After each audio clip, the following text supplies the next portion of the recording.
నమస్తే, నా పేరు Rajeev YSR, CEO ThunderPlus charging solutions and CMO ETO Motors. ఈరోజు మనందరికీ, తెలుగు వాళ్ళందరికీ కూడా చాలా ఆనందకరమైనటువంటి రోజు. ఎందుకంటే మొట్టమొదటిసారిగా తెలంగాణలో మట్టిలో ఉన్నటువంటి కంపెనీ ఈటో మోటార్స్ అనే కంపెనీ, దీని మ్యానుఫ్యాక్చరింగ్ ప్లాంట్ ఎక్కడుంది? పక్కనే కోతవేట దూరంలో జడ్చర్లలో ఉంది.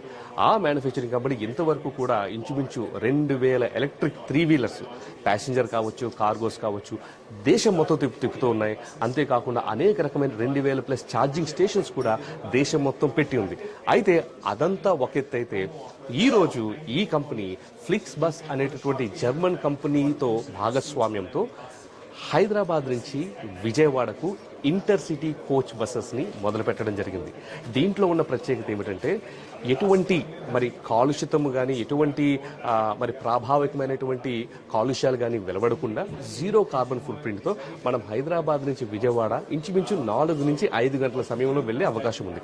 అంతేకాకుండా ఈ బస్సెస్ చూసినట్లయితే ఇవన్నీ కూడా ఎగ్జిక్యూటివ్ కోచ్ బస్సెస్, అంటే కంఫర్ట్ కానీ, లగ్జరీ కానీ, వీటన్నిటినీ చక్కగా పరిగణలోకి తీసుకుని డిజైన్ చేయబడినటువంటి బస్సులు కూడా 400 కిలోవాట్ అవర్ కెపాసిటీతో ఉన్నాయి. అంటే ఎక్కడా కూడా బ్రేక్ తీసుకోకుండా కూడా 300-400 కిలోమీటర్లు ఈ బస్సులు వెళ్ళే